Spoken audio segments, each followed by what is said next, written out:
आज के शेर ने कहा कि हम कल इजराइल पर हमला करने वाले थे क्योंकि वो सीज फायर नहीं कर रहा था, और हमने इजराइल के बाप अमेरिका को बता दिया था, अमेरिका को कह दिया था, इन्फॉर्म कर दिया था कि हम इजराइल पर हमला करने वाले हैं।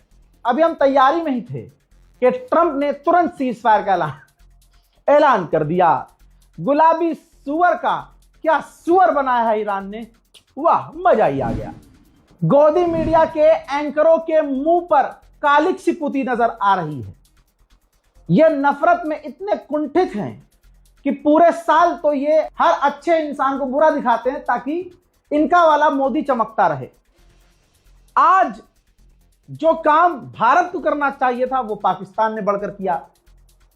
मोदी का दोस्त, जिसे मोदी पूरी बेशर्मी से माय फ्रेंड डोनाल्ड ट्रंप लिखते हैं, अभी 4 दिन पहले लिखा था,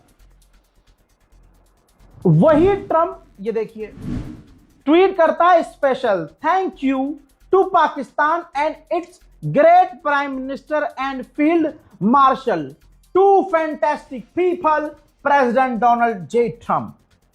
आसिम मुनीर जो भारत के अंदर आतंकवादी संगठन चलाता है, भारत पर हमला करवाता है, पाकिस्तान जो हमारे लिए सबसे खतरनाक आतंकी देश है, ये मैं वो वर्ड यूज कर रहा हूं जो गोदी मीडिया इस्तेमाल करता है। हम भी मानते हैं कि भाई बहुत गंदा है पाकिस्तान, बहुत भिखारी है पाकिस्तान, आसिम मुनीर ये, आसिम मुनीर वो, लेकिन ट्रंप तो मोदी का दोस्त है ना। ट्रंप ख्याल क्यों नहीं कर रहा कि मेरा ये दोस्त नाराज हो जाएगा? कहीं ऐसा तो नहीं कि ट्रंप भी इसे मिट्टी का शेर समझता हो? ये जिल्लत अंडवे नहीं झेल पा रहे हैं।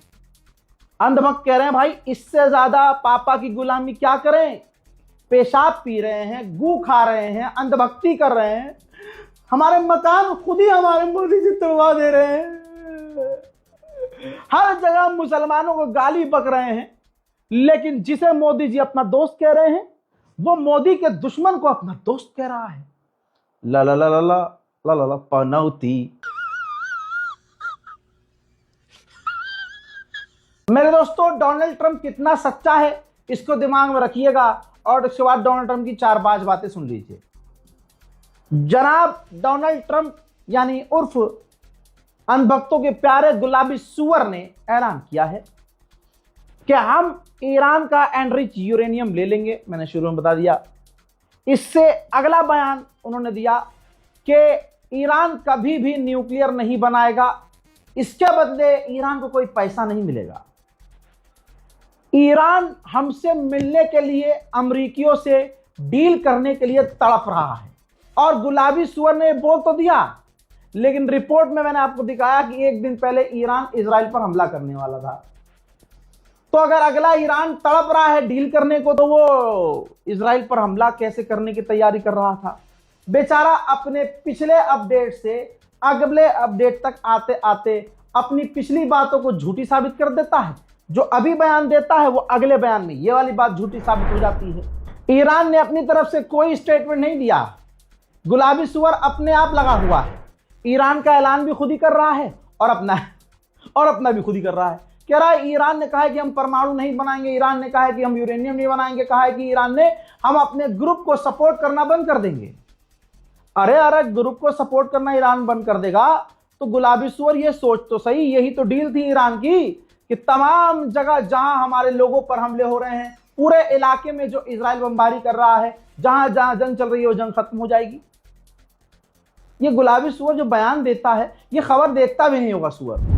आपको याद होगा जब मैंने रील बनाकर अपडेट दिया था और एक यूट्यूब पर वीडियो बनाया था, अपडेट दिया था आपको मैंने कि डोनाल्ड ट्रंप ने ट्वीट किया है, सोशल मीडिया पर उसने शेयर किया, ट्रुथ पर लिखा कि बस अब बहुत हो गया, एनफ इज एनफ, मैंने इजराइल को रोक दिया है, इजराइल अब लेबनान पर हमला नहीं करेगा।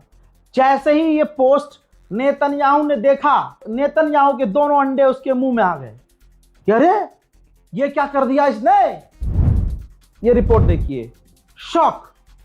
नेतन्याहू शॉक में चला गया था, शॉक हो गया था भाई वो कि ये क्या किया, क्योंकि नेतन्याहू बिना जंग के और हमला किए बिना रह नहीं सकता।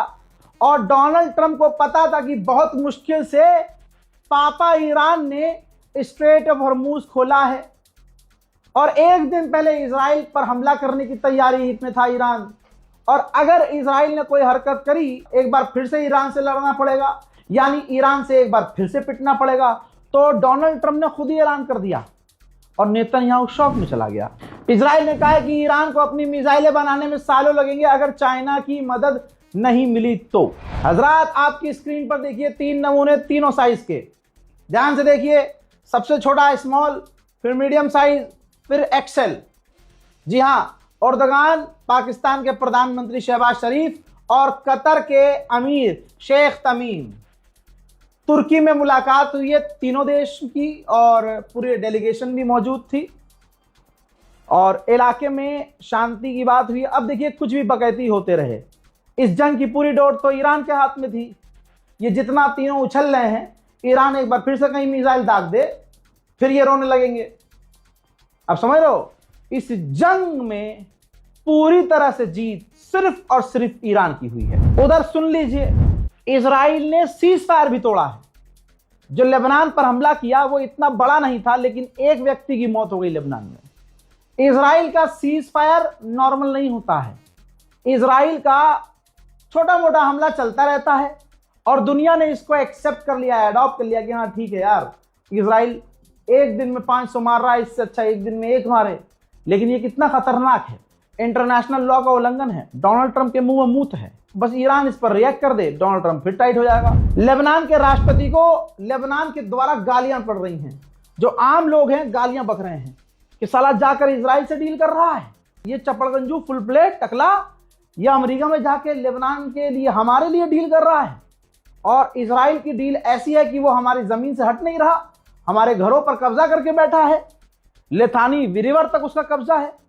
जब आलोचना बढ़ने लगी टकले की, जो वहां का राष्ट्रपति है लेबनान का, तो उसने सफाई दी है कि मैं गारंटी देता हूं हमारी 1 इंच भी जमीन कम नहीं होगी। बहरहाल, एक बार फिर से तमाम उम्मते मुस्लिमा को, तमाम मेरे हिंदू मुस्लिम सिख ईसाई इंसान भाई, जो इंसान हैं, जिन्होंने हक का साथ दिया है, उन तमाम हिंदू मुस्लिम सिख ईसाई सबको मैं मुबारकबाद देता हूं कि आज वो गुंडा बुरी तरह से पेला गया ईरान के द्वारा और ऐसा हराया गया ईरान के द्वारा जिसने हमारे माननीय प्रधानमंत्री का अपमान किया, जिसने क्यूबा को धमकाया, ग्रीनलैंड पर कब्जे की बात कही, कनाडा पर कब्जे की बात कही, वेनेजुएला के राष्ट्रपति को उठाकर ले गया, पूरी दुनिया में आतंक और गंदगी मचाने वाला एप्स्टीन फाइल वाला बुढ़ा कहीं नहीं पिटा, उसे ईरान ने पीटा। जरा आप ये देखिए, ईरान एम्बेसी साउथ अफ्रीका ने पोस्ट किया है, अभी भी ईरान एम्बेसियां पेल रही हैं बढ़िया करके। पोस्ट किया है कि अगर दुनिया में जेनोसाइड, बच्चों के कत्लेआम के लिए मेडल बटे तो नेतन्याहू सबसे ज्यादा मेडल हासिल करेगा। जिम्बाब्वे ने, जो ईरान की एम्बेसी जिम्बाब्वे में है, उसने डोनाल्ड ट्रंप, जिसमें उसने डोनाल्ड ट्रंप ने लिखा कि a great and brilliant day for the world, दुनिया के लिए सबसे बेहतरीन दिन आज का। ठीक है, तो ईरान एम्बेसी जो जिम्बाब्वे में है, सब किलसते हैं भाई इससे, लबर लबर कुछ भी बोलता रहता है, जो मर जाए साले को बस बोलना है। तो इस पर 4 पॉइंट दिए हैं, यानी ईरान एम्बेसी जिम्बाब्वे ने 4 सजेशन दिए हैं ट्रंप को। कहा कि कोशिश करो कि ज्यादा खुश मत रहो, अपनी ज्यादा खुशी मत दिखाओ, थोड़ा सब्र करो, और कभी भी ईरान के स्ट्रेट ऑफ हॉर्मूज के लिए कानून बनाने की सोचना मत, हम इसे खुद चलाएंगे। तीसरे पॉइंट पर जलील कर दिया, कहा फोन बंद कर दे, आराम कर और अब पोस्ट मत डाल, और अपने बीवी नेतन्याहू को 1 हफ्ते के लिए ब्लॉक कर दे। चौथे पॉइंट में कहा कि हल्का सा डिनर करो और चैन की नींद सो। इसी के साथ आज देखेंगे दुनिया में बुढ़े ही हरामीपने कर रहे हैं, बुढ़े हरामीपना कर रहा है भाई। ये देखो, ये मैं नहीं कह रहा हूं, और कोई अंधभक्त अपने बाप को समझ रहा हो तो मेरी जिम्मेदारी नहीं है। पॉप लियो ने कहा दुनिया मुट्ठी भर तानाशाहों द्वारा तबाह की जा रही है। अब तानाशाह जितने भी दुनिया में हैं, आप देख लो उनकी उम्र क्या है, कोई जवान आपको तानाशाह थोड़ा ही मिलेगा।